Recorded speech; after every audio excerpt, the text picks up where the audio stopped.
अल्हम्दुलिल्लाह अल्हम्दुलिल्लाहिल मलिकिल गफ्फार मुक़ल्लिबिल लैल वन नहार वस्सलातु वस्सलामु अला सफ़वतिल मुस्तफ़ैनल अख़ियार सय्यिदिना व नबियिना व मौलाना मुहम्मदिन नबिय्यिल मुख्तार व अला आलिहि व अस्हाबिहिल अत्हार।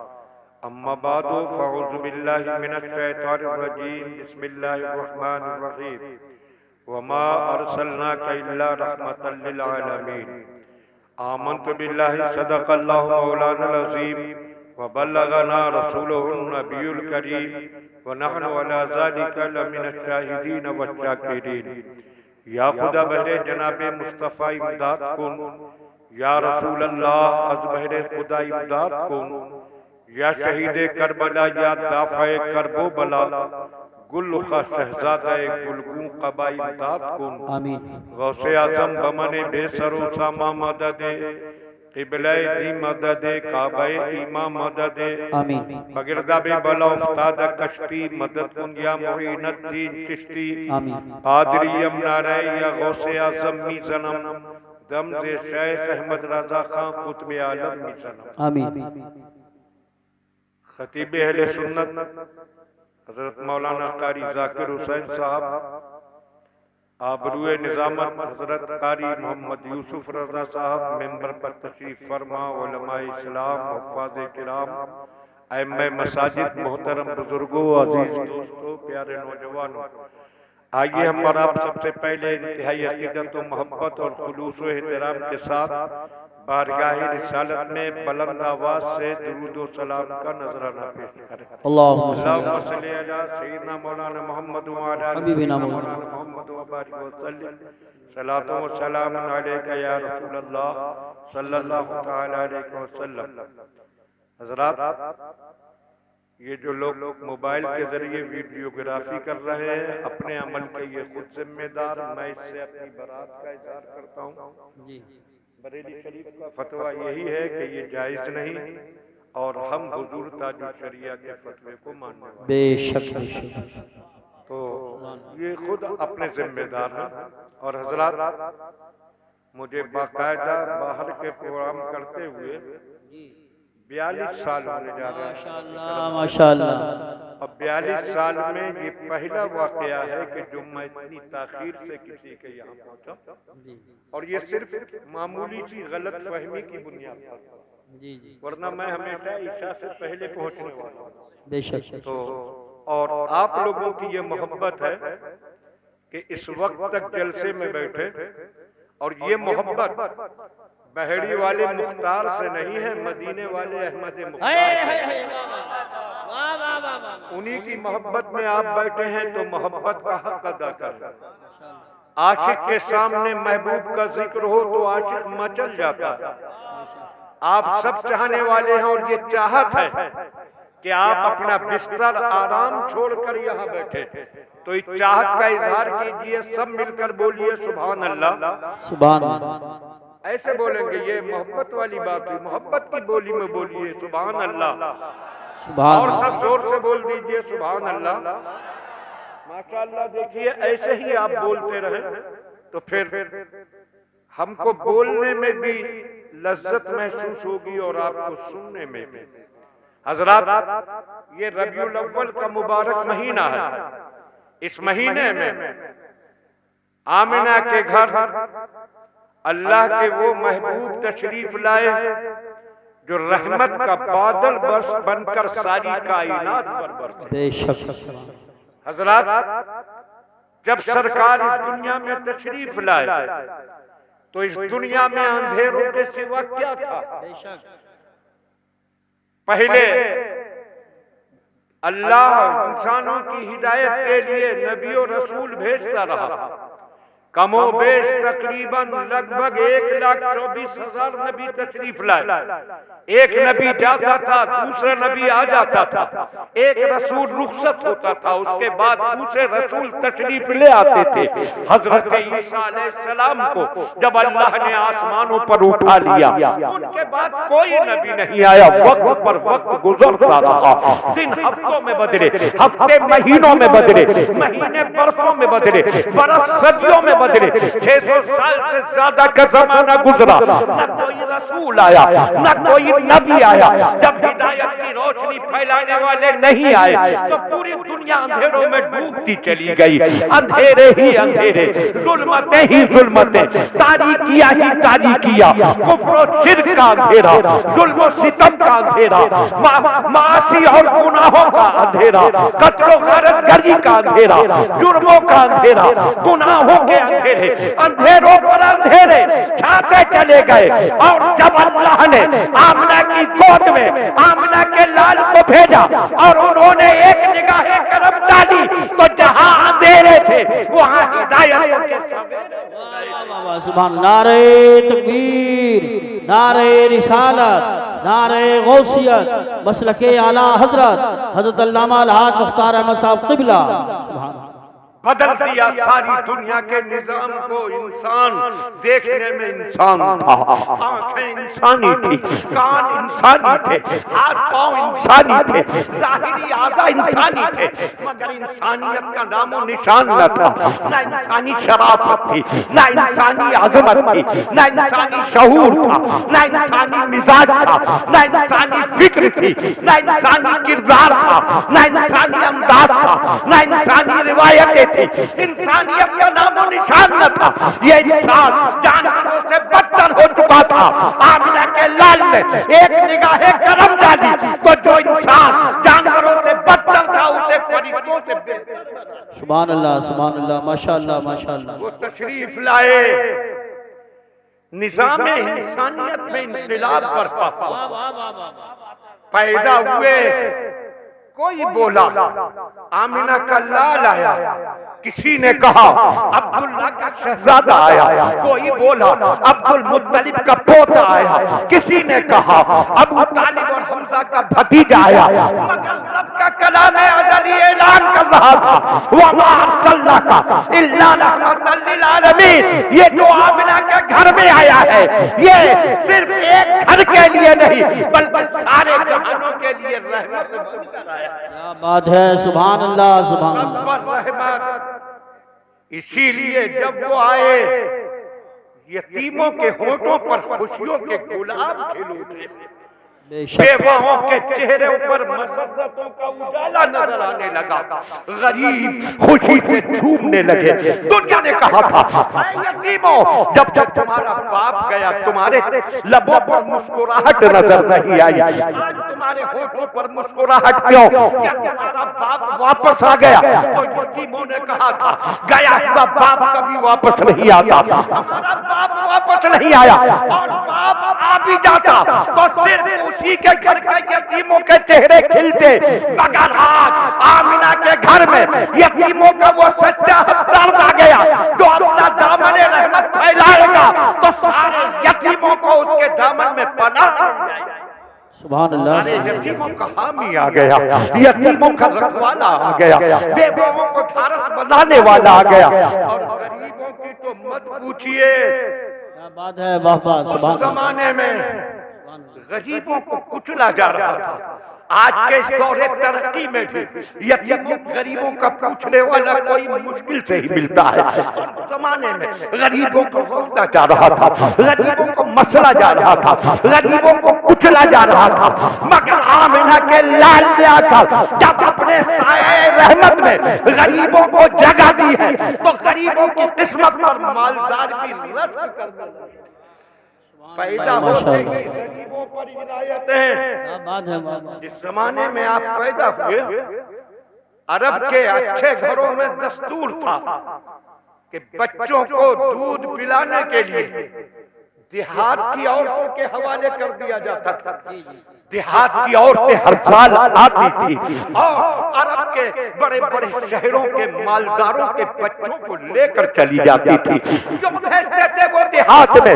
सुनो, आज के दौर के इंसानों सुनो, वो जाहिलियत का दौर था, वो जहालत का दौर था, वो अंधेरों का दौर था, मगर उसके बावजूद उनमें इतनी समझ थी कि बच्चा जिस माहौल में पलता है उसी माहौल में ढल जाता है।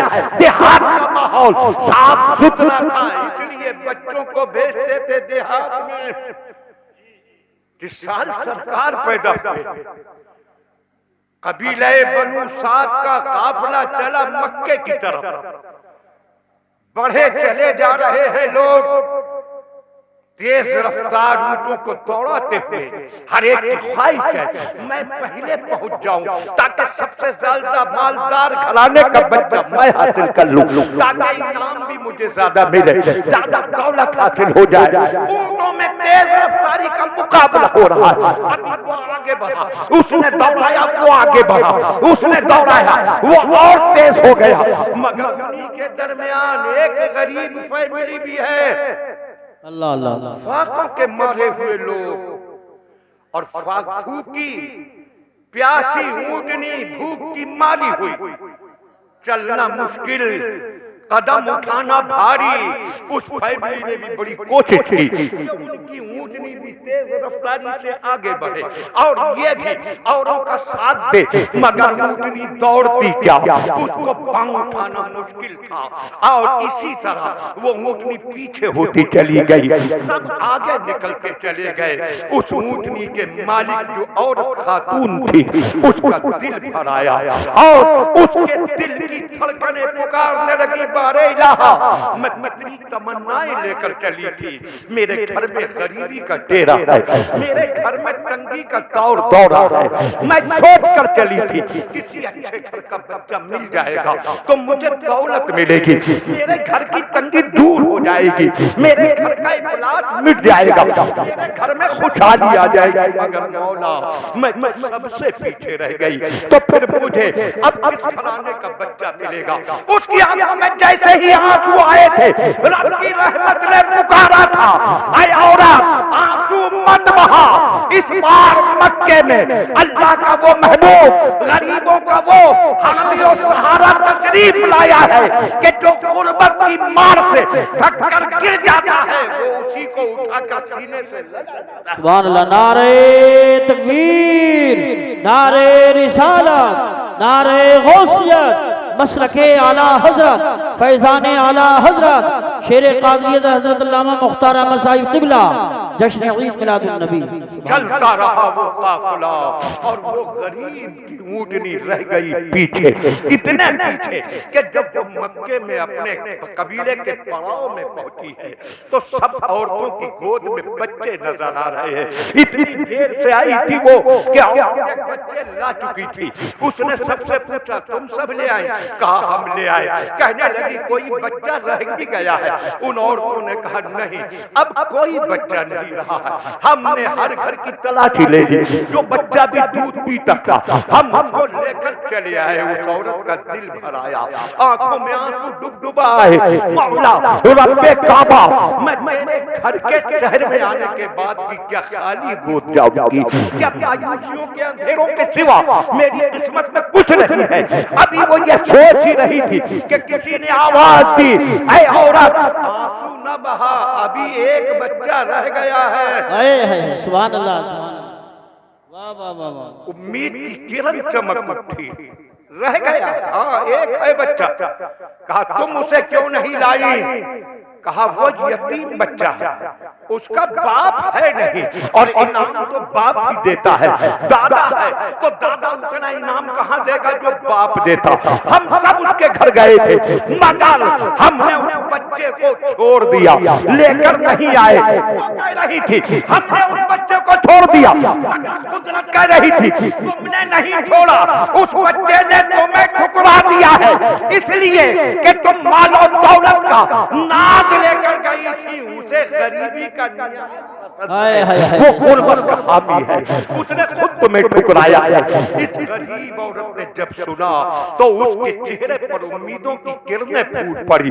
उसने पता पूछा, गई घर और घर के अंदर दाखिल हुई। मुझे मालूम हुआ है आपके घर दूध पीता बच्चा है, मैं उसे लेने आई हूँ। घर की खातून ने कहा, उस अजीम बच्चे की अजीम माँ ने कहा, बच्चा लेने से पहले समझ लो वो बच्चा यतीम है, उसका बाप दुनिया से जा चुका है, यतीम बच्चा लोगी। कहा मुझे मंजूर है, मुझे बच्चा दिखा तो दीजिए। उस खातून ने कहा मेरे बच्चे को देख ले। लेकर अंदर गई, बच्चा कपड़ा ओढ़े सो रहा था।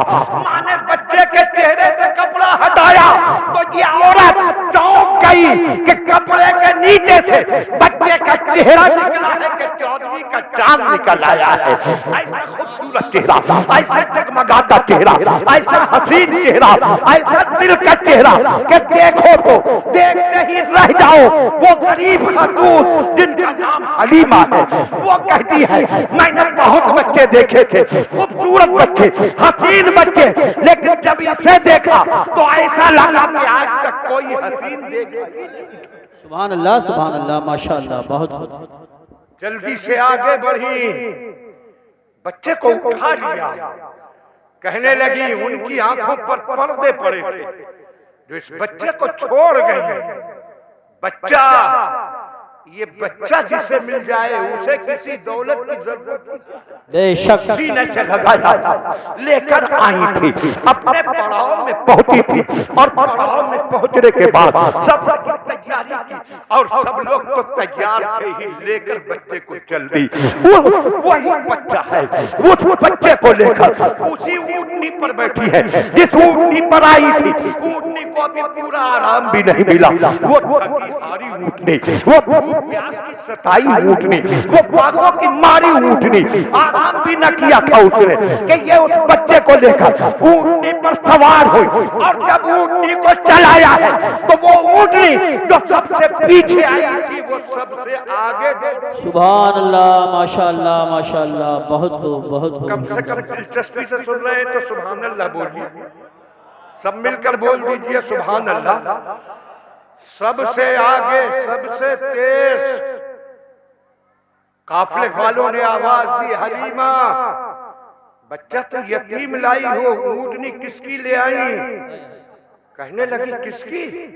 देखो वही ऊँटनी है, कदकामत देखो, रंग रूप देखो, इस ऊँटनी का अंदाज देखो, कहाँ वो हम देख रहे हैं वही ऊँटनी नजर आ रही है, कदकामत वही है, रंग रूप वही है, सब कुछ वही है। मगर ऐसी दवा आज तक न सुनी जिसने एक दिन में इतनी बड़ी काया पलट कर दी कि जो सबसे पीछे आई थी वो सबसे आगे जा रही है। हलीमा ने कहा था सुनो, ये सवारी का फर्क नहीं है, सवार का फर्क है। उधर से आई थी तो इस पर मैं बैठी थी और इधर से जा रही है तो इस पर कौनैन का इमाम बैठा है और इमाम आगे होता है तो उसका मुसल्ला भी आगे। हाय हाय हाय, सुभान अल्लाह, सुभान अल्लाह, क्या बात है। चलती गई, पहले पड़ाव में पहुंचे, दूध दूने का वक्त है।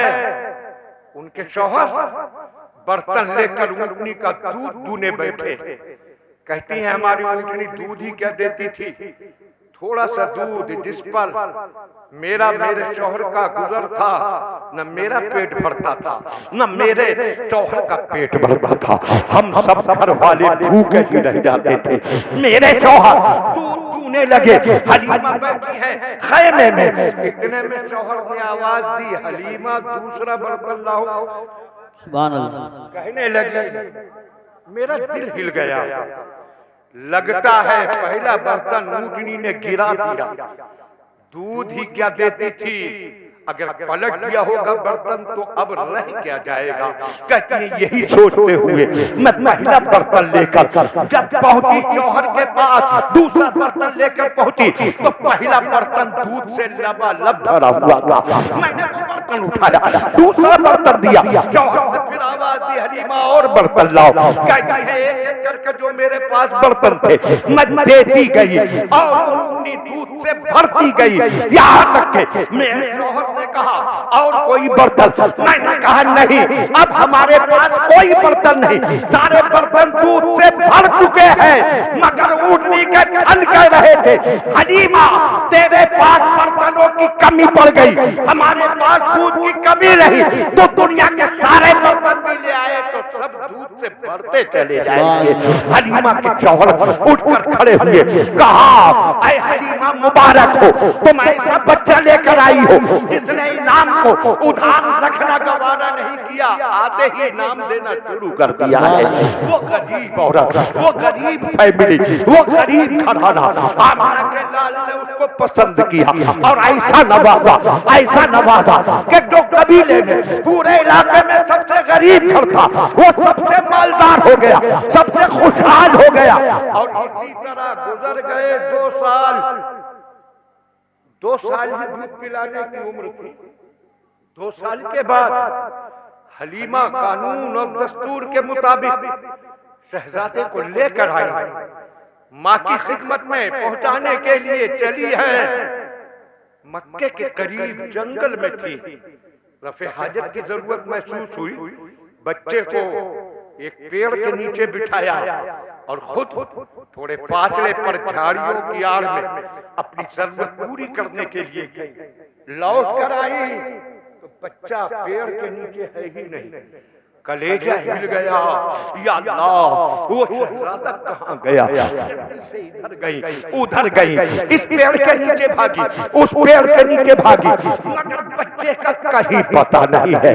हर जगह तलाश कर रही है, कभी झाड़ियों में घुस जाती है, कभी पत्थरों के पीछे, कभी चट्टानों की आड़ में, कभी दरख्तों के नीचे, दौड़ते दौड़ते झाड़ियों में घुसते, कांटेदार दरख्तों के नीचे भागते हुए कपड़े तार हो गए, बाल उलझ गए, खड़ी हो जाती है। या अल्लाह, मैं उस यतीम बच्चे को लेकर आई थी, बेवा माँ जो अपने बच्चे के इंतजार में है, किस मुंह से जाकर कहूंगी कि तुम्हारा बच्चा जंगल में गायब हो गया?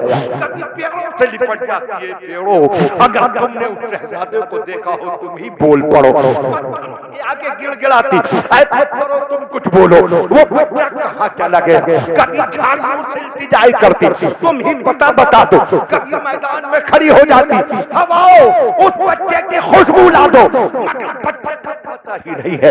हर तरफ ढूंढ लिया, हर झाड़ी में घुस गई, हर पेड़ के नीचे देखा, हर पत्थर के पास गई, हर चट्टान के पीछे ढूंढा, मगर कहीं बच्चा न मिला। हालत दीवानों जैसी हो गई। इतने में एक अरब मक्के का रहने वाला बूढ़ा आ गया, उसने आकर ये हाल देखा, अरे औरत तू इतनी बेचैन क्यों है? तेरी इतनी परेशानी की वजह क्या है? तेरे बाल उलझ क्यों गए?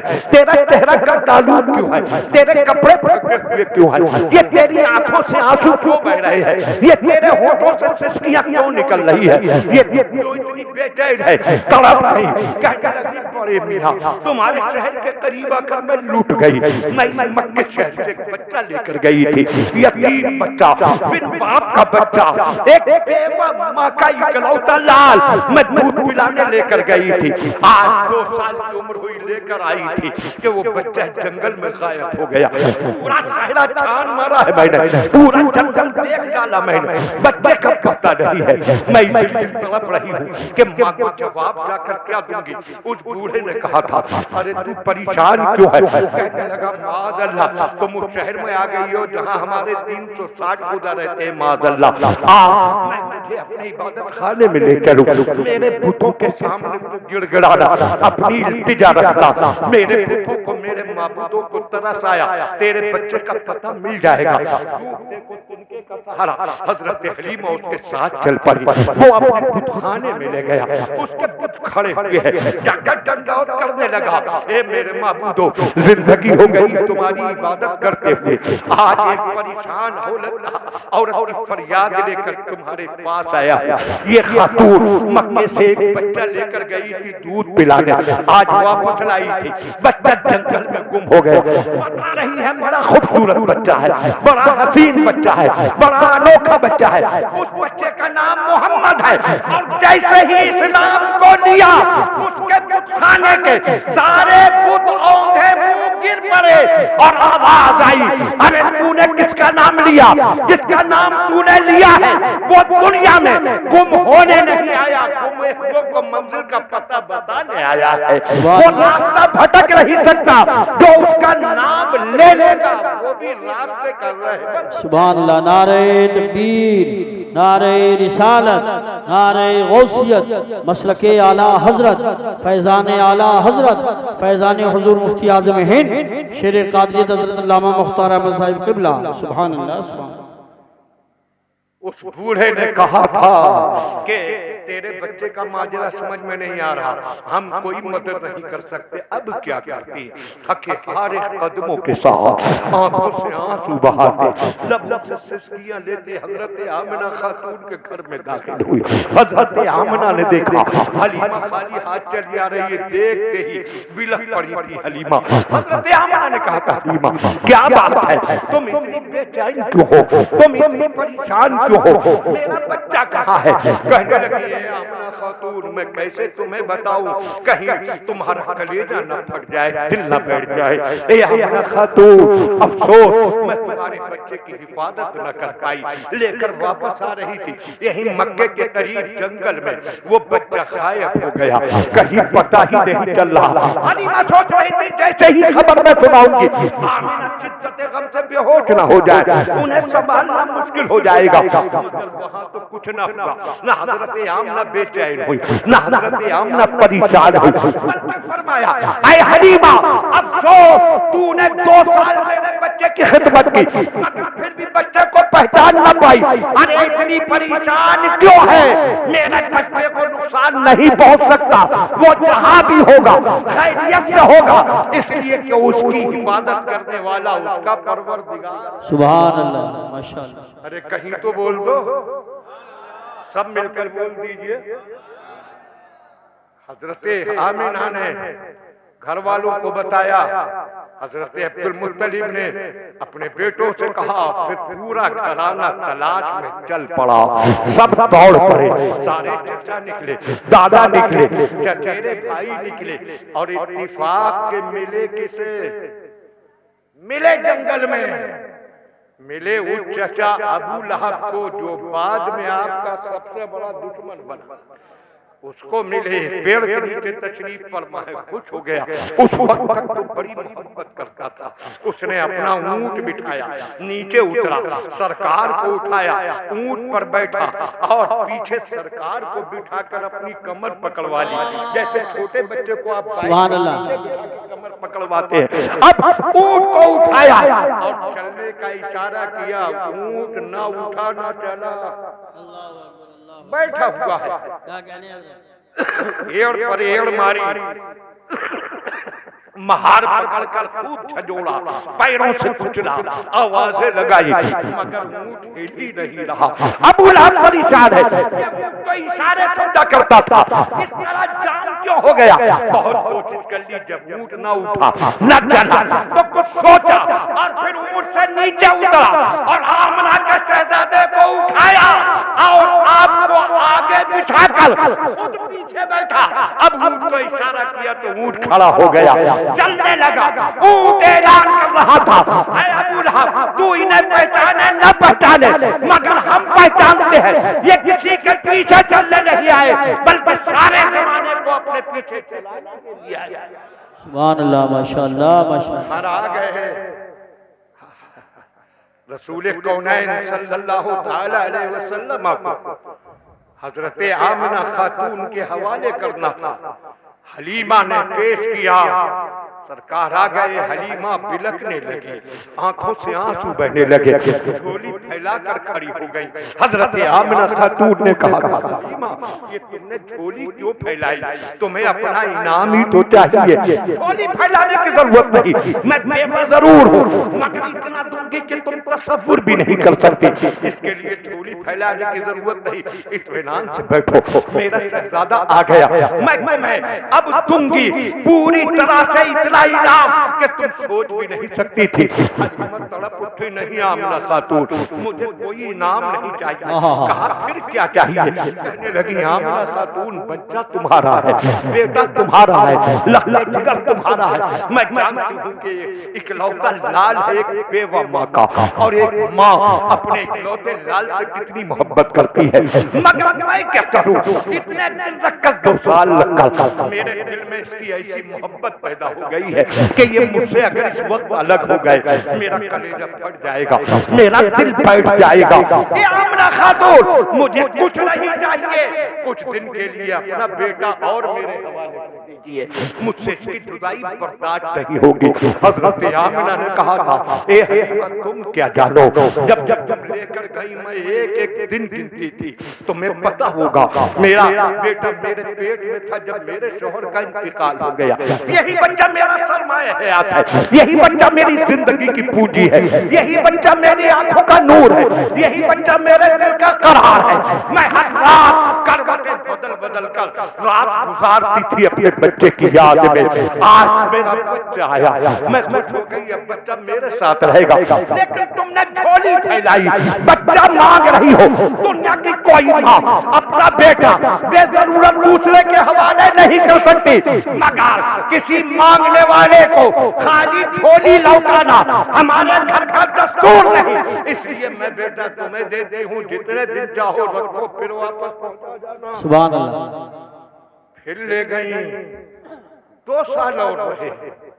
फिर एक वाकया ऐसा हुआ कि घबराकर खुद ही वापस कर गई। 4 साल की उम्र में सरकार हजरत आमिना के घर आए। जरा यहीं से देखते चलिए, दूध पिलाने के लिए पैसी औरत को पसंद किया जो पूरे इलाके में सबसे गरीब थी, और उसको माला माल करके तशरीफ लाए।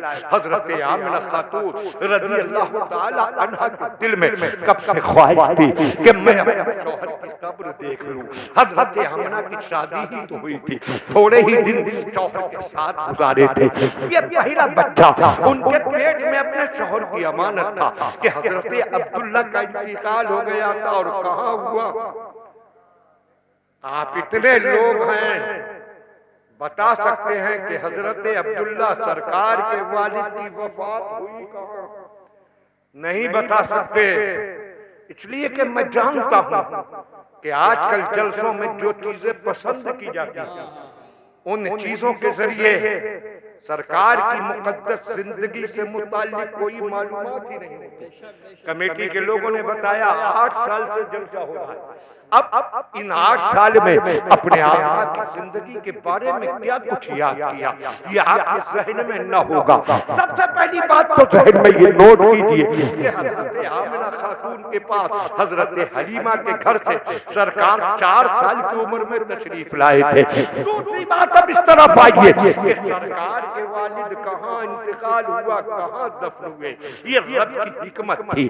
उसकी हिकमतों के राज कौन जाने कि हजरत अब्दुल्ला मुल्क शाम में तिजारत को गए थे और तिजारत से वापस लौटकर मदीने मुनव्वरा में क़याम किया कि मदीने में उनके वालिद हजरत अब्दुल मुत्तलिब की ननिहाल थी, यानी उनके दादा की ससुराल थी। वहां ठहरे, वहीं बीमार हुए और मदीने ही में वफात हुई और वहीं बेशक बेशक रब की हिकमत थी। जहां महबूब को पहुंचाना था, बाप माँ दोनों को पहले ही वही। सुभान अल्लाह। हजरत अब्दुल्ला की कब्र मुबारक मदीने मुनव्वरा में थी। हजरत आमिना के दिल में कब से तड़प थी, मैं अपने शौहर की कब्र को जाकर देख लूं, अपने बच्चे को ले जाऊं। मेरे बच्चे ने बाप का चेहरा नहीं देखा है तो कम से कम बाप की कब्र देख ले। मगर 4 साल की उम्र बहुत थोड़ी थी। मक्के से मदीने तक का सफर, वो सहराई रास्ता, वो रेगिस्तानी सफर, वो आग बरसा था, सूरज होता था, तपती जमीन होती थी, झुलसा देने वाली लू होती थी। ऐसे में बच्चे को लेकर जाना बड़ा मुश्किल था, इसलिए इंतजार था। 2 साल इंतजार किया और जब सरकार की उम्र 6 साल हुई तो हजरत आमिना खातून सरकार को लेकर मदीने की तरफ गई है, काफिले के साथ गई है। एक बांगी उम्मे ऐमन साथ है, मदीना मुनव्वरा पहुंची, रिश्तेदारी में ठहरी, सरकार को बाप की कब्र पर लेकर गई और बाप की कब्र दिखाई। और हजरत अभी इधर बढ़ने से पहले एक चीज और बता दूं, हजरत अब्दुल्ला का मजार उनकी तुरबत पाक मस्जिद नबी के करीब थी। बेशक जब इन नजदियों ने मस्जिद नबी को बढ़ाया तो हजरत अब्दुल्ला की तुरबत इनकी इज्जत पर आई, बिल्डोजर चला दिया उनकी कब्रे पाक पर। कितना जमाना गुजरा था, कितनी सदियां, कितना जमाना, ये अब से कुछ साल पहले की बात ही तो है जब बिल्डोजर चलाया तो हजरत अब्दुल्ला का जिसमें पाक और कफन ऐसा सलामत निकला जैसे कि अभी दफन किया। सुभान अल्लाह, सुभान अल्लाह, माशाअल्लाह। हुकूमत सुन्नी होती तो पूरे दुनिया के मुसलमानों को जियारत कराई। वो तो कुछ अखबारी रिपोर्टर ले उड़े और दूसरे मुल्कों में जाकर उस खबर को शो कर दिया, वरना इन्होंने चुपते छुपाते कहीं अनजान जगह उनको दफन कर दिया कि अगर दुनिया ने इनके जिस्म पाक की जियारत कर ली तो नज़रियत का किला ढह जाएगा। वहां भी तो सरकार को कहते हैं कि मरकर माज़अल्लाह मिट्टी में मिल गए और उनके वालिद भी सलामत है, उनका कफन भी सलामत है। इनको देखकर तो हर सुन्नी आला हजरत इमाम अहले सुन्नत इमाम अहमद रजा का शेर बब्बांगे दोहल सुनाएगा, तू जिंदा है वल्लाह, तू जिंदा है वल्लाह। मेरे जैसे आलम से नारे तकबीर, नारे रिसालत, नारे गौसियत, मसलके आला हजरत, शेर कादरियत हजरत अल्लामा मुख्तार अहमद साहिब क़िबला, जश्न ईद मिलादुन नबी, उलमाए अहले सुन्नत। सुभान अल्लाह। सुनो ईमान वालों सुनो, मैं आपको लेकर चलता हूँ मेरे साथ आलम तखय्युल के जरिए, अपने ख्याल के जरिए। यहाँ तालपुर के इस मैदान से हटो और वो देखो हजरत खामना खातून अपने शहजादे को बाप की कब्र की जियारत करा के काफिले के साथ मक्के की तरफ वापस लौट रही है। सरकार की उम्र 6 साल की है, मदीने से थोड़ी ही चली थी। अब वह नामी मकाम पर पहुंची। हजरत आमना बीमार हो गई, बीमारी भी इतनी तेजी से आई कि चलने फिरने की ताकत खत्म हुई, ऊंट पर बैठने की कुव्वत न रही। किसी मामूली घराने की खातून न थी, सरदारे मक्का के घर की इज्जत और आबरू थी, इसलिए पूरे काफिले को रुक जाना पड़ा। काफिला ठहर गया, आमिना की तबीयत में सुधार हो तब हम आगे बढ़े, मगर वहाँ बीमारी बढ़ती चली जा रही है। जैसे वक्त गुजर रहा है मरज और ज्यादा हो रहा है। काफिले वाले बेचैन हो गए, अपने काफिले के सालार से कहा, सरदार से कहा, हम कब तक यहाँ पड़े रहेंगे? हमारे दिल में अपने बच्चों की याद है जो हमारे दिल को तड़पा रही है, हमारे घर वाले भी हमारे मुंतज़िर होंगे। अब हम नहीं रुक सकते, आगे बढ़ो। सबने इतना मजबूर किया कि काफिले का सरदार हजरत आमिना के पास आया। हजरत आमिना जमीन पर लेटी हुई है, बीमारी ने इतना कमजोर कर दिया है उठकर भी नहीं बैठ सकती। 6 साल का शहजादा पास बैठा है, एक बांदी उम्मे ऐमन है और सरदार काफिला कह रहा है, हे आमिना खातून, अब काफिले वाले रुकने को तैयार नहीं है, हमें इजाजत दीजिए, हम काफिले को लेकर आगे बढ़े। अब मक्का सब जाना चाहते हैं, मेरी मर्जी तो न थी मगर काफिले वालों ने मजबूर कर दिया। अब हम रुक नहीं सकते, हमें इजाजत दीजिए। कोई और औरत होती कदम पकड़ कर गिड़गिड़ाती इस वीरान सहरा में, इस सुनसान रेगिस्तान में जहाँ कोई आबादी कोई बस्ती नहीं है। मेरे 6 साल के बच्चे के साथ मुझे इस तरह तन्हा न छोड़ो। मगर ये कोई मामूली खातून न थी, ये वो खातून थी जिन्होंने 9 महीने अल्लाह के महबूब को अपने पेट में रखा था।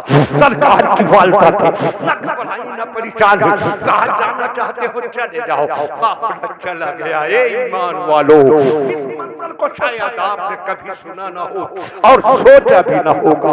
उस सुनसान सहरा में, उस वीरान रेगिस्तान में जहाँ दूर तक रेत के सिवा कुछ भी नहीं है, कोई आबादी नहीं, कोई बस्ती नहीं, वहाँ एक बेवा खातून अपने 6 साल के बच्चे के साथ लेटी हुई है। सिर्फ एक बांदी साथ में है। बीमारी इतनी ज्यादा हो गई है कि बैठने की ताकत भी नहीं है।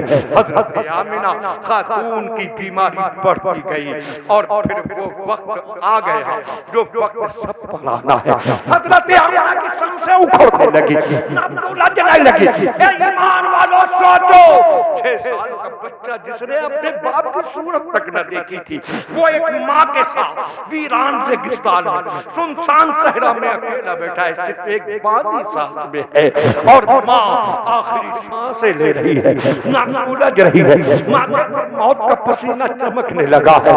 और ऐसे आलम में आप देखते हैं किसी बिन बाप के बेटे की माँ आखिरी सांसें ले रही हो, बेटा कैसा तड़पता है, कैसा मचलता है।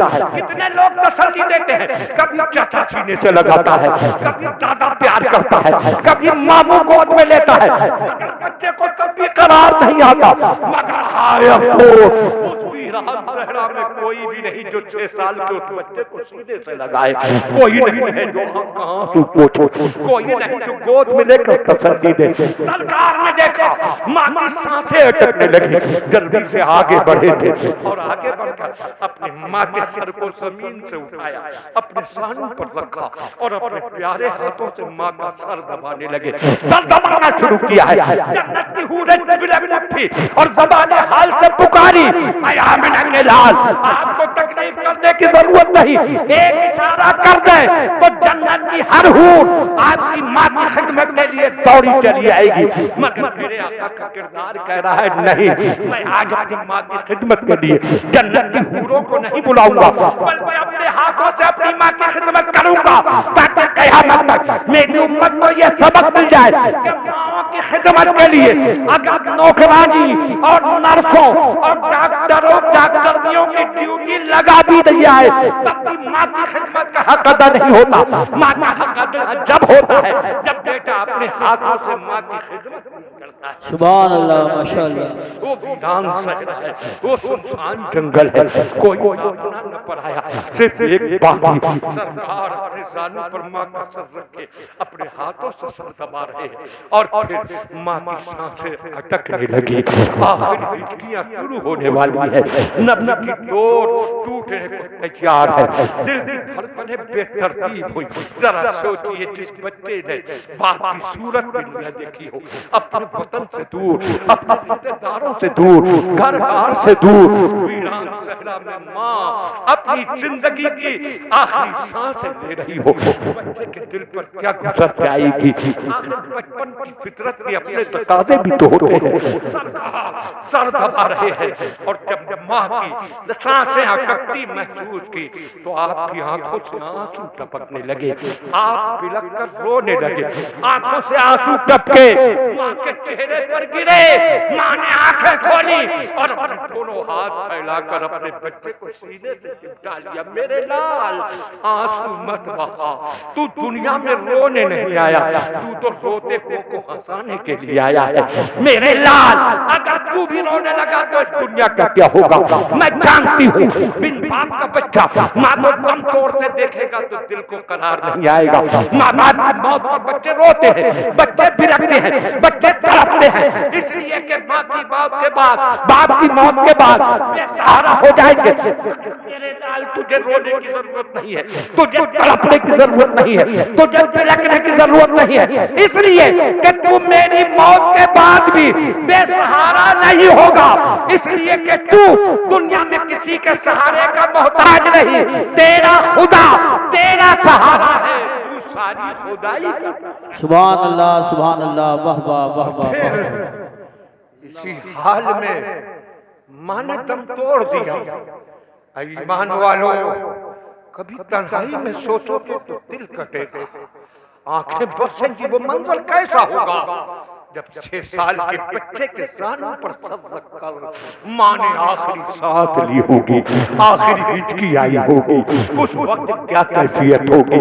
हज़रत उम्मे सिर्फ पास में है, आस-पास किसी तरह लोगों को पता चला, रिश्तेदार आए और मकामे अबवा में हज़रत आमिना को दफन कर दिया।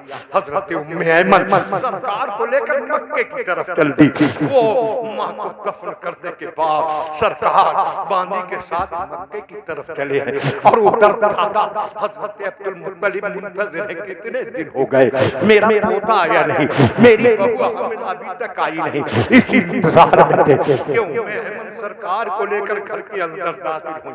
जैसे ही पोते को देखा अब्दुल मुत्तलिब बेचैन होकर आगे बढ़े थे और आगे बढ़कर अपने पोते को सीने से लगाया, प्यार कर रहे थे। अचानक चौंक गए, ये क्या? ऐ उम्मे, तुम मेरा पोते ले आई। पोते के प्यार में मैं भूल ही गया मेरी बहू कहाँ है, मेरे अब्दुल्ला की दुल्हन कहाँ है, मेरे शहजादे की माँ कहाँ है, आमिना क्यों नहीं आई? ये सुनना था कि उम्मे ऐमन सिसक उठी, सरकार की आंखों से भी आंसू जारी हो गए। हजरत अब्दुल मुत्तलिब समझ गए कि आमिना रुखसत हो गई। उम्मे ऐमन ने सर हिलाया, आपकी बहू ने रास्ते में हमारा साथ छोड़ दिया। हजरत अब्दुल मुत्तलिब का कलेजा बैठने लगा, दिल धड़कने लगा। मेरा ये पोता, इसने बाप की सूरत भी न देखी थी, आज इसने अपनी माँ को खो दिया। मगर सोचा कि मैं अगर बिखर गया पोते को कौन संभालेगा। सीने से लगा लिया, मेरे लाल तू अफसोस न करना, गम में मत डूब जाना। तूने अपने बाप का चेहरा नहीं देखा, तेरी माँ 6 साल की उम्र में छोड़कर तुझे रुखसत हो गई। मगर मेरे शहजादे, मैं तुझे यकीन दिलाता हूँ, मैं तुझे इतनी मोहब्बत दूंगा, इतना प्यार दूंगा कि माँ बाप की याद भी नहीं आने दूंगा। सीने से लगा लिया, प्यार किया और उसके बाद अपना वादा निभाया। बड़ी मोहब्बत से, बड़े प्यार से सरकार की परवरिश की, मगर वो हरे कुदरत के फैसले। अभी 8 साल की उम्र हुई थी कि दादा का भी बुलावा। सुभान अल्लाह।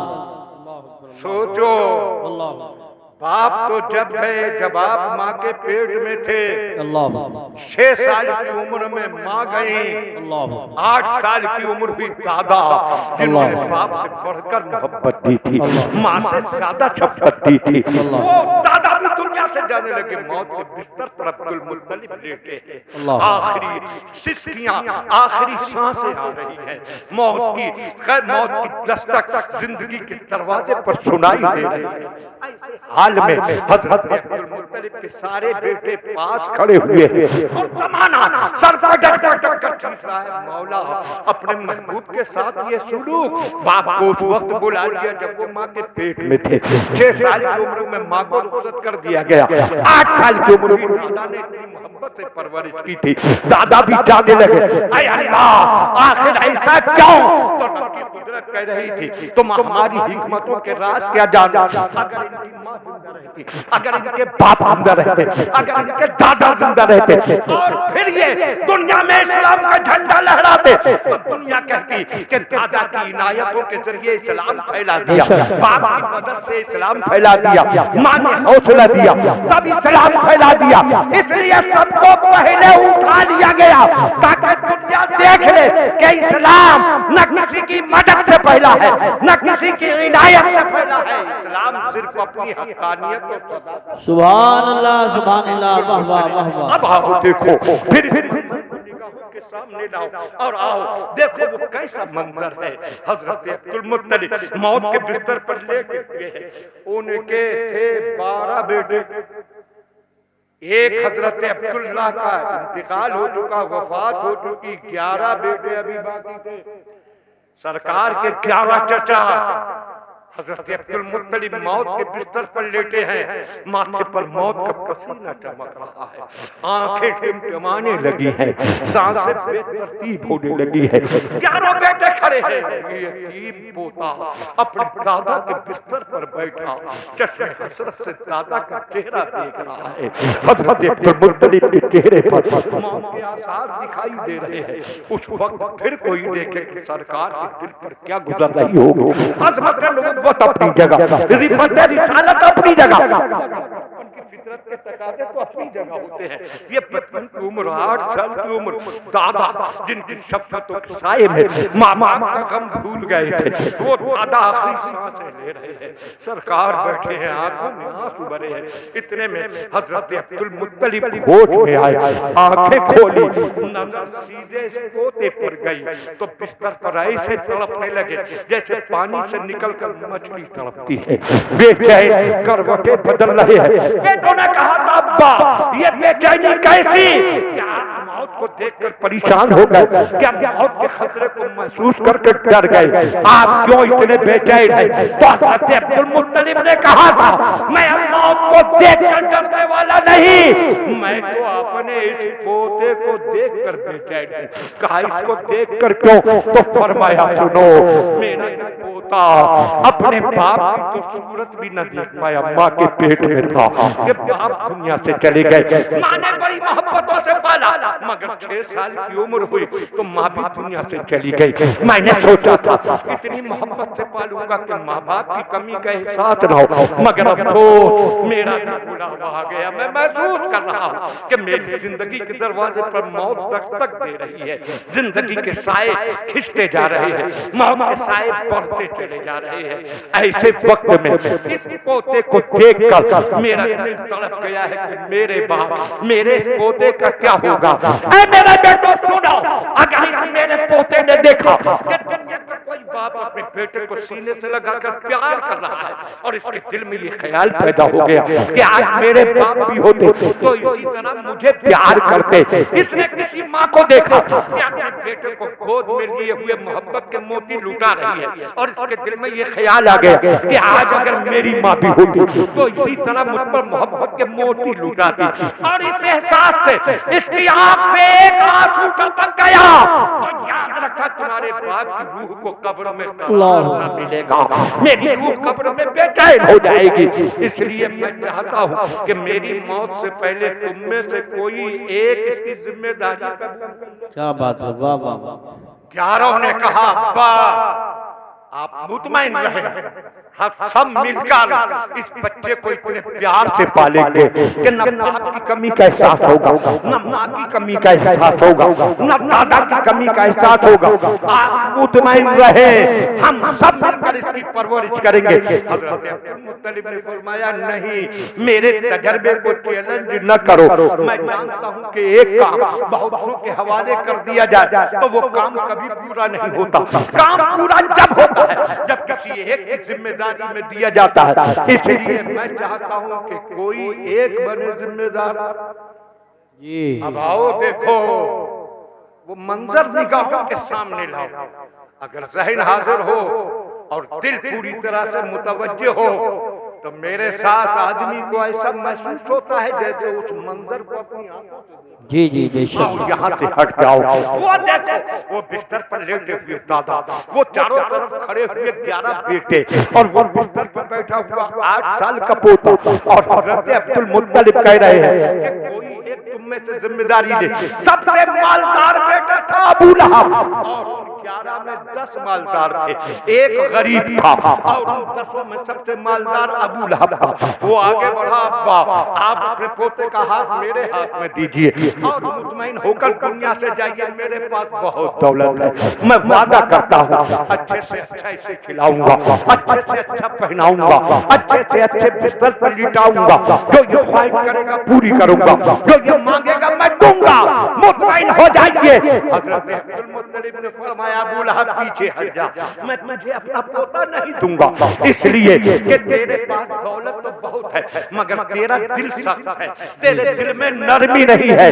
और याद रख यतीमों की परवरिश दौलत के साए में नहीं होती, यतीमों की परवरिश मोहब्बत के साए में होती है और तेरा दिल मोहब्बत से खाली। बेशक। इसलिए मैं तुझे नहीं दूंगा अपना पोता। अबू लहब पीछे हट गया। दूसरे मालदार चचा बढ़े, उनको भी इनकार। तीसरे मालदार बढ़े, उनको भी इनकार। चौथे मालदार बढ़े, उनको भी इनकार।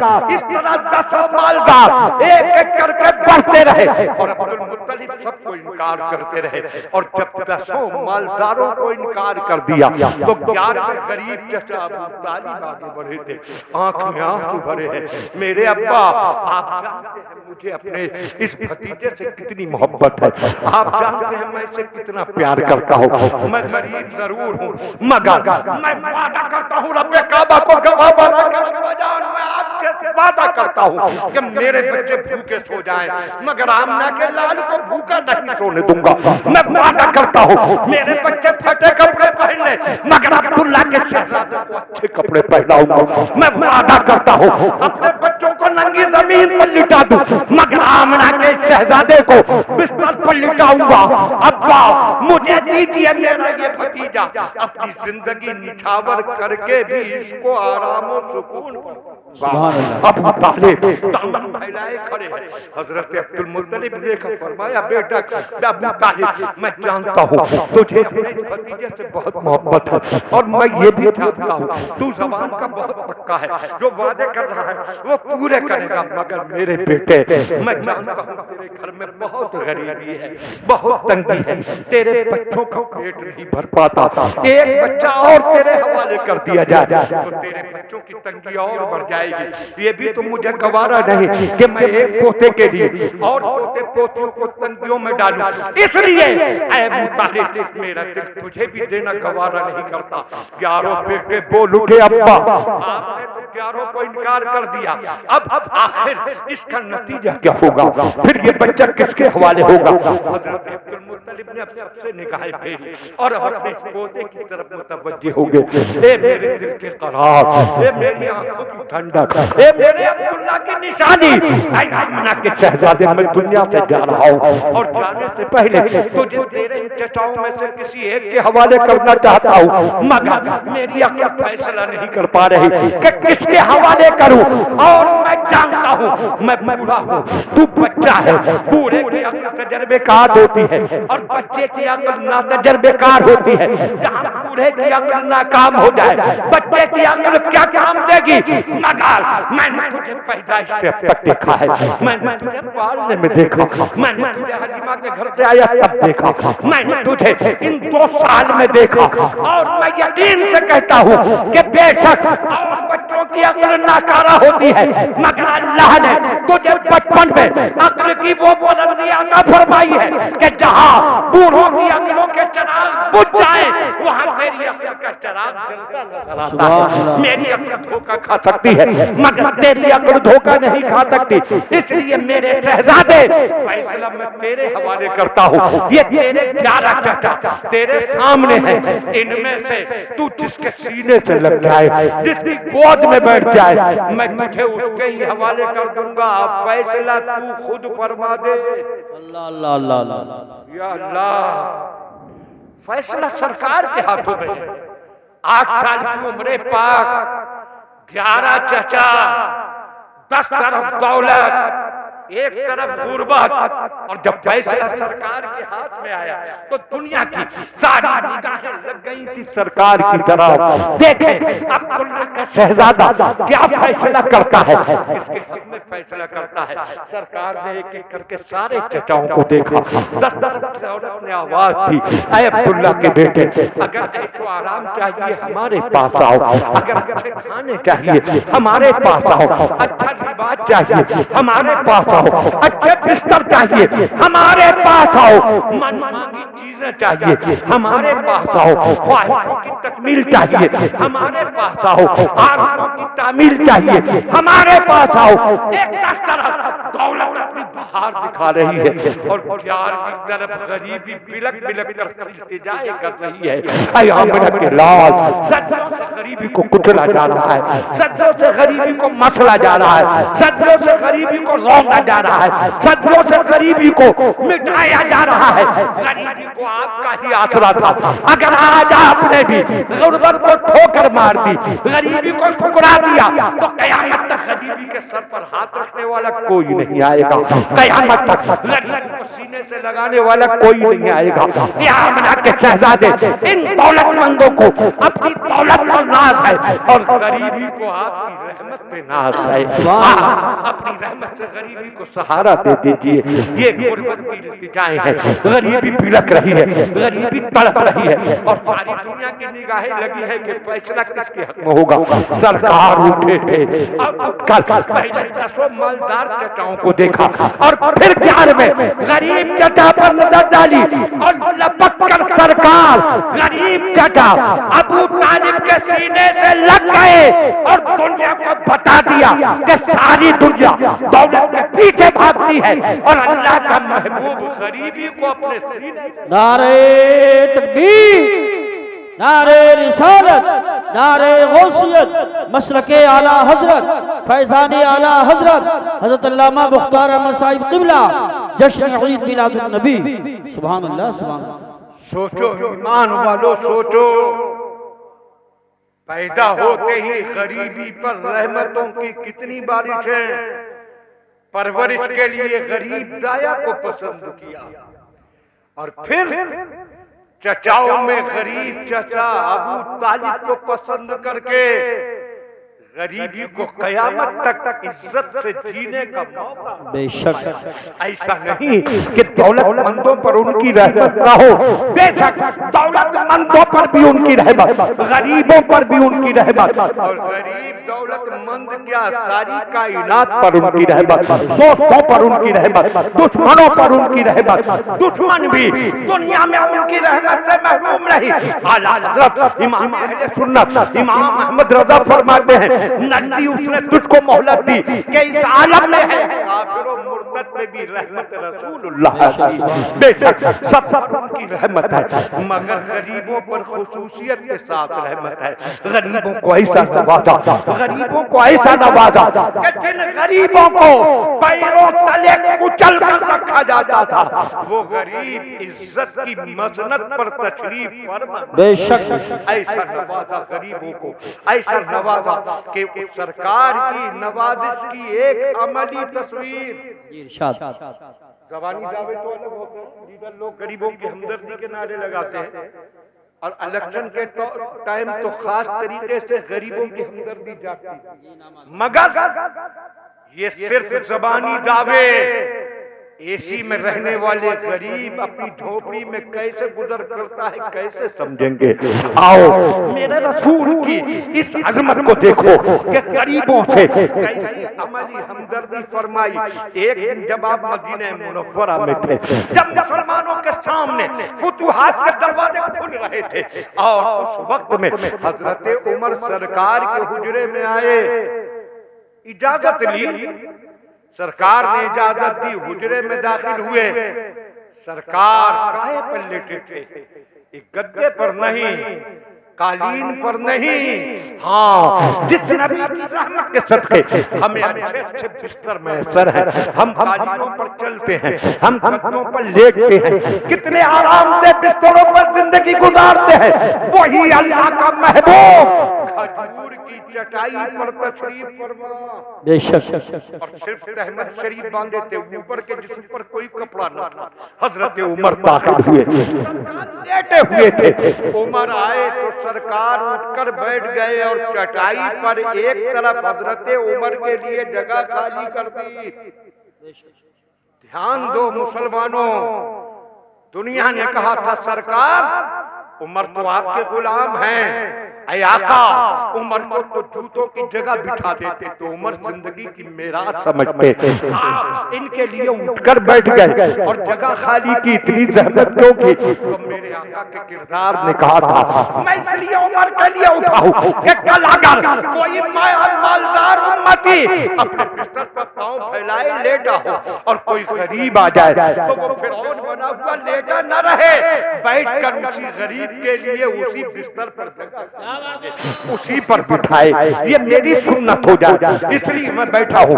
सरकार बैठे, हजरत उमर आए, सलाम किया, बैठे। सरकार के जिस्म पाक पर नजर पड़ी तो हजरत उमर रोने लगे, बिलक बिलक कर रोए, सिसक कर रोने लगे। हजरत उमर जब रोए, आका ने फरमाया, उमर मेरे दरबार में तो रोते हुए आते हैं तो हंसने लगते हैं, और दरबार में आना तो बड़ी बात है।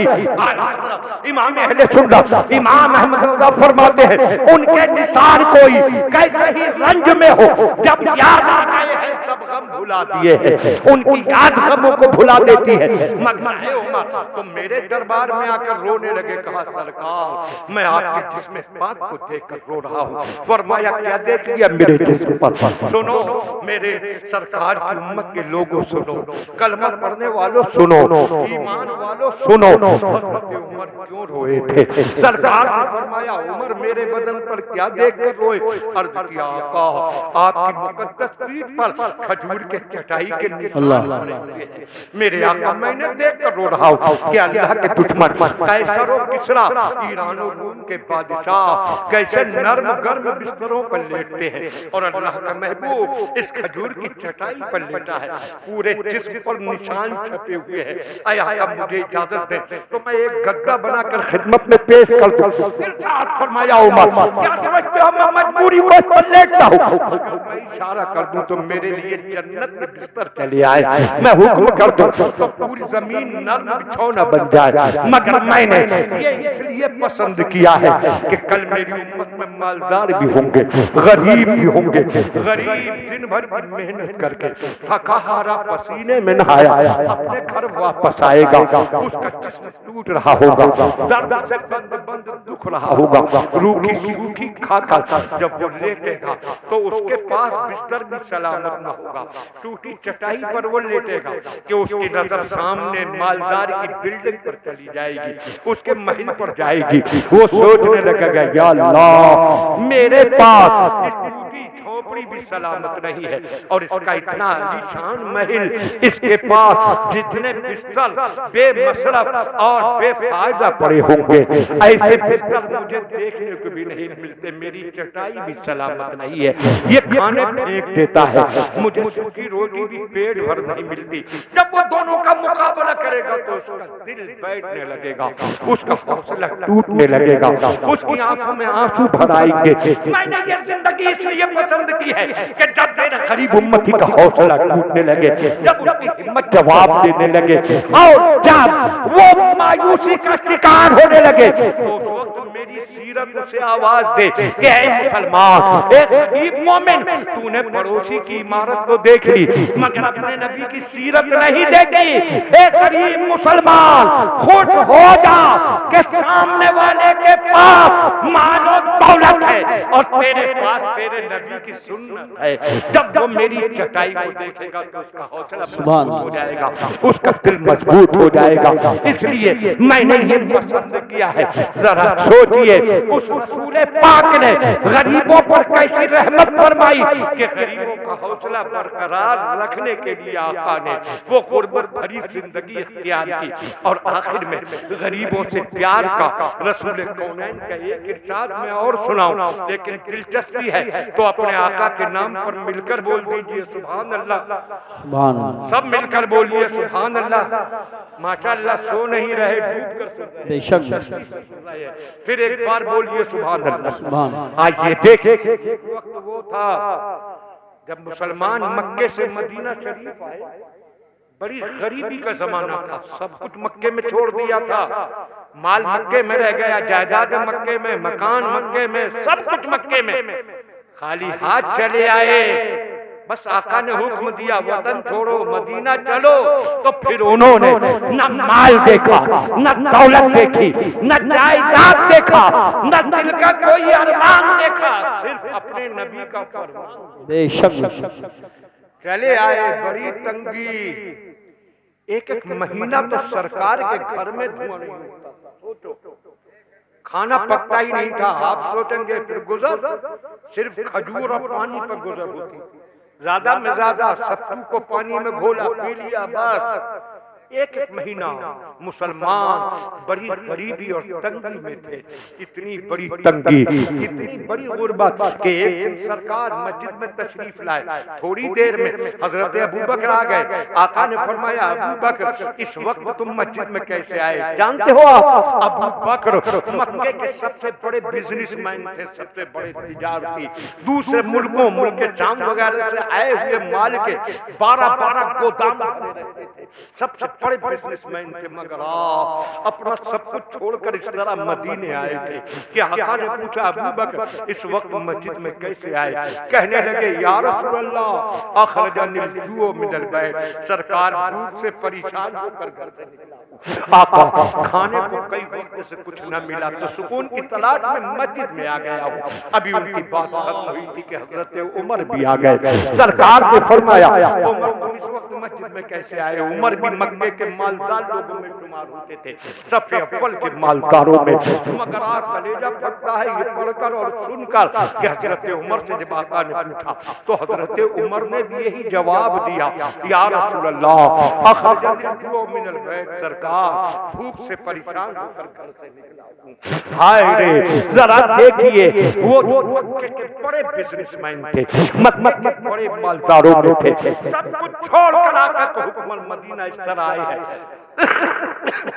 कि कई वक्त खाना भी न मिला है। जब सरकार ने उन दोनों की बात सुनी, इरशाद फरमाया, मायूस ना होना, जिस वजह से तुम मस्जिद में आए हो उसी वजह से तुम्हारा रसूल भी मस्जिद में आया है। मेरे यहाँ भी कई वक्त से खाना नहीं बना है। ईमान वालों, भर भर पेट खाने वालों, खाने को बर्बाद करने वालों, उस नबी की मुकद्दस जिंदगी को देखो तो आंखों से आंसू बहने लगे। मगर अफसोस तो ये है कि पर्दे का वक्त तुम्हारे पास नहीं, एक जलसे ही रह गए। ये कमेटी के लोग बड़ी मेहनत से जलसा करते हैं, बहुत मेहनत, हफ्तों महीनों से मेहनत करते हैं। लोग अपनी मेहनत की कमाई का पैसा खर्च करते हैं और इन जलसों में भी तुम नहीं चाहते कि आका की सूरत सुनाई जाए। लोग चाहते हैं दिलचस्प लतीफे हों, चुटकुलेबाजी हो। अगर जलसों में भी यही सब कुछ होने लगा तो आका की जिंदगी का कैसे पता चलेगा? बेशक आका की जिंदगी को कई वक्त से सरकार ने फरमाया मुझे भी खाना नहीं मिला। फिर आप इनको लेकर पहुंचे थे एक सहाबी के घर और उन सहाबी ने फिर सरकार की जियाफत की। जो कुछ हाजिर था वो तीनों की खिदमत में पेश किया, खिलाया। इतनी तंगी का दौर था कि मक्के का सबसे बड़ा बिजनेसमैन कई वक्त के फाके से है, मक्के के सफ़े अव्वल के मालदारों में का मुसलमान कई वक्त के फाके से है, अल्लाह के रसूल कई वक्त के फाके से है। कितनी गरीबी का दौर था, कितनी तंगी का दौर था, कैसे हालात थे। ऐसे वक्त में सरकार ने फरमाया अगर किसी के घर गोश्त पके, सुनो ईमान वालों, सुनो आका का फरमान, फरमाया उस दौर में और ऐसे हालात आज हो तो आज भी यही फरमाया अगर किसी के घर में गोश्त पके तो वो शोरबा ज्यादा करे ताकि पड़ोस में जहां गोश्त पकने की खुशबू पहुंचे। तो ऐसे भी घर होंगे कि जिन्होंने हफ्तों से गोश्त की सूरत न देखी होगी, खुशबू पहुंचेगी, उस घर के बच्चे बेचैन हो जाएंगे, उस घर के बच्चों के दिल तड़प जाएंगे। और मुझे ये गवारा नहीं कि किसी गरीब का दिल तड़पे, इसलिए शोरबा ज्यादा कर लो कि बोटी न सही तो थोड़ा थोड़ा शोरबा पड़ोसियों के घर में पहुंचा दो ताकि उनके बच्चों के दिल न तड़पे, बच्चों के दिल को सुकून मिल जाए। जरा बताओ है दुनिया में कोई ऐसा गरीबों का हमदर्द, गरीबों से ऐसी मोहब्बत करने वाला? इसलिए आज भी अगर किसी मालदार के आसपास में गरीब रहते हैं और उसके घर में ऐसी चीज बनती है कि गरीबों ने जिसको खाया ना हो न जाने कब से और खुशबू उन गरीबों के घर पहुंचती हो, तो आका के इस फरमान की रोशनी में थोड़ी थोड़ी चीज उन गरीबों के घर पहुंचा दे तो रसूल कौनैन के दिल को कितनी खुशी होगी। और मैंने जब ये हदीस पढ़ी तो मैं सोचने लगा, या अल्लाह, जिस आका को, जिस रसूल रहमत मुजस्सम को ये भी गवारा नहीं कि पड़ोसी के बच्चे गोश्त की खुशबू सूंघ कर बेचैन हो, आका को ये गवारा नहीं है। तो आज के दौर में मालदार लोग जब अपनी बेटियों के जहेज में लंबी लंबी लाइन लगा देते हैं और गरीब बेचारा देख देख कर तड़पता है, या अल्लाह मैं इतना कहां से लाऊं कि अपनी बच्ची का इतना जहेज इकट्ठा करके उसको रुखसत करूं। और आजकल के मॉडर्न भिखारी जहेज के लालची दौलत की हवस रखने वाले वो ऐसे ही घर तलाश करते हैं कि जहां खूब जहेज मिले, खूब दौलत मिले, खूब माल मिले, गरीब तड़पते रह जाते हैं। उनकी बच्चियों के अरमान खून में डूब जाते हैं। उन बच्चियों की रातें कैसे कटती हैं, बाप अपनी रात कैसे गुजारता है, मालदारों को होश ही नहीं है। कल उसी रहमत वाले आका ने अगर इन मालदारों को पकड़ कर झंझोड़ कर पूछा, बता मुझे दौलत इसलिए दी गई थी कि अपनी दौलत की नुमाइश करके गरीबों की बेटियों के टोली की बजाय जनाजे उठवा दे और गरीबों की बेटियों के अरमानों का खून कर दे। इसलिए इसलिए दौलत दी गई थी। तो क्या जवाब दोगे? जरा सोचो कि पड़ोसी के घर के गोश्त की खुशबू सूंघकर गरीबों के बच्चों का तड़पना उस आका को गवारा नहीं, तो मालदारों की बेटियों की शादी में दौलतों के अंबार देखकर गरीबों का तड़पना उन्हें कैसे पसंद? बेशक। इसलिए मुसलमानों सब मिलजुल कर इस जहेज की कसरत और जहेज के मांगने की लालच को खत्म करो, ताकि गरीबों के दिल तड़पने न पाए, उनकी बच्चियों के अरमानों के खून न होने पाए। बेशक वो रसूल सबके लिए रहमत है, गरीबों पर खास रहमत, मालदारों पर भी रहमत, दौलतमंदों पर भी रहमत। इसलिए वो आए तो रब ने उनकी शान अज़मत का ऐलान किया, वमा अरसलनाका इल्ला रहमतन लिल आलमीन, ऐ महबूब हमने तुमको सारे जहानों के लिए रहमत बनाकर भेजा। वो सबके लिए रहमत बनकर आए, और ये भी उनकी रहमत है जो आज हम इस जलसे में। वाह वाह वाह, सुभान अल्लाह सुभान अल्लाह। ये रहमत है, यहाँ बैठकर उनकी रहमत के हिस्सेदार बन रहे हैं। रसूल कौनैन सल्लल्लाहु ताला अलैहि वसल्लम के नाम पर ये जलसा सजाया, वाकई कमेटी ने बड़ी मेहनत की हो।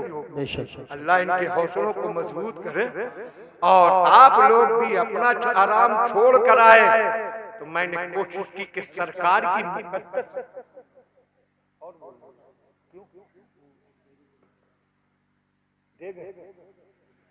अच्छा माशाअल्लाह, देखिए हजरत कारी मोहम्मद यूसुफ रजा साहब बता रहे हैं कि लंगर के लिए सरकार के नाम पर सरकार के दीवानों का पेट भरने के लिए, जी जी माशाअल्लाह, खाना तैयार है। बेशक। अभी बाद में खिलाया भी जाएगा इंशाअल्लाह। तो अभी उसकी तैयारी में थोड़ी देर है, तो इसलिए अभी थोड़ी देर और तकरीर, मगर बहुत अच्छा, मैं जानता हूँ कि मैं बहुत अच्छी तकरीर हो रही है, बहुत अच्छी तकरीर हो रही है। पब्लिक बिल्कुल बोल ना पाए, ये मैं समझ रहा हूँ, देख रहा हूँ कि आप दिलचस्पी से सुन रहे हैं, और आका की मुकद्दस जिंदगी के हालात सुनकर मैंने आंखों में आंसू मचलते देखे। जी जी, यहाँ भी है, वाकई हज़ार दिल लोगों के आंखों में आंसू मचलेंगे। मैंने पूरी कोशिश की कि कमेटी की मेहनत और आपके आराम की कुर्बानी पूरी तरह कारामद हो, और पूरी तकरीर में सरकार की सीरत के सिवा इधर उधर की कुछ न। जी बेशक। बहुत से गांव वालों को तो इस तरह की सीरत पसंद भी नहीं आती, वो कुछ और चाहते हैं, मगर आपने बड़ी दिलचस्पी से सुना। अगर दिलचस्पी शौक से सुना तो कम से कम मेरा दिल मुतमईन करने के लिए एक बार बोल दीजिए सुभान अल्लाह, सब मिलकर बोल दीजिए सुभान अल्लाह। महफिल में आका के नाम पर कोई एक साहब खड़े होकर नारा लगा है, कोई महफिल में से लगा दें, महफिल से कोई लगा। अच्छा, नारा लगाना कोई नहीं जानते अपने गांव में, इधर आप ही लगवा दीजिए। नारे तकबीर। अच्छा, आवाज तो निकाल लो, आखिर वक्त है, खाने को लंगर भी तैयार है। नारे तकबीर, नारे रिसालत, नारे गौसियत, मशरके आला हजरत, फैजाने आला हजरत, इश्क मोहब्बत, इश्क मोहब्बत, प्यार मोहब्बत, प्यार मोहब्बत, फैजाने हुजूर मुफ्ती आज़म हिंद, शेरे कादरियत हज़रत अल्लामा मुख्तार अहमद साहिब क़िबला बहेलवी, उलमाए अहले सुन्नत, जश्न ईद मिलादुन नबी। सुभान अल्लाह। हाँ, तो आइए अब मिलकर एक बार दुरूद पाक पढ़ लीजिए। अल्लाहुम्मा सल्ली अला सय्यिदना मौलाना मुहम्मद व अला सय्यिदना मौलाना मुहम्मद व बारिक व सल्लिम। सलातो व सलाम अलैका या रसूल अल्लाह सल्लल्लाहु तआला अलैहि वसल्लम।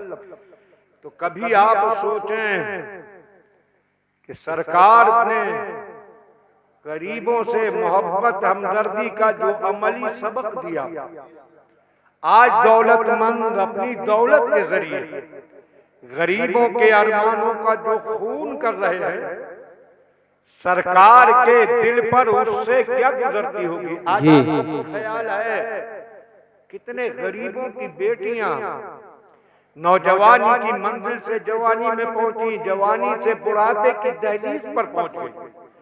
कई कई बेटियां घर में, हमने कहा इनकी शादी क्यों नहीं करते, आंख में आंसू आ गए। वो गरीब बोला, मौलाना साहब इतना माल कहां से लाऊं जो शादी के नाम पर भीख मांगने वालों का दामन भर। और आज वाकई यही हाल है। अल्लाह जिसको बेटा दे दे वो ये समझता है अल्लाह ने बेटा नहीं दिया, भीख मांगने का परमिट दे दिया। बिल्कुल सही फरमा रहे हैं। बेटे को भीख मांगने का लाइसेंस समझते हैं, ये चाहिए, वो चाहिए, कार चाहिए। पहले 2 पहिया मांगते थे, अब 4 पहिया तक नंबर पहुंचा। आलम यह है कि जिसके बाप ने अपनी बाजू की कमाई से टूटी साइकिल न देखी हो, उसे 4 पहिया कार, 2 पहिया भी मांगता है तो कैद ये वाली चाहिए। ऐसी ऐसी गाड़ी चली कि अगर पीछे हजरत मौलाना कारी यूसुफ रज़ा साहब को बिठा दीजिए तो ऐसा लगता है कि ये बाइक के ऊपर स्टूल रखकर बैठे। ऐसी ऐसी अजीबो गरीब गाड़ियां चाहिए, वो चाहिए, मांग रहा है, भिखारी बनकर मांग रहा है। मैंने कहा ये मांगने वाले, तुझे मांगने का शौक है तो मांग, जरूर मांग, मगर किसी से पहले पूछ ले कि मांगू किससे। किससे पूछे? मौलाना साहब से नहीं, हजरत कारी यूसुफ रज़ा साहब से। माशाअल्लाह ये वो नाज़िम हैं कि सिर्फ आपके जलसे के नाज़िम नहीं, ये आलमी स्टेज यानी उर्से आला हजरत के मिंबर के नाज़िम। माशाअल्लाह ये इनसे पूछे, मैंने कहा इनसे ही मत पूछ, चल बरेली चल और आला हजरत इमाम अहमद रजा से पूछ। हम मांगना चाहते हैं, किससे मांगे? कौन है देने वाला? तो आला हजरत कहते हैं कौन देता है देने को मुंह चाहिए, देने वाला है सच्चा हमारा नबी। सुभान अल्लाह। मांग मगर मदीने वाले से मांग।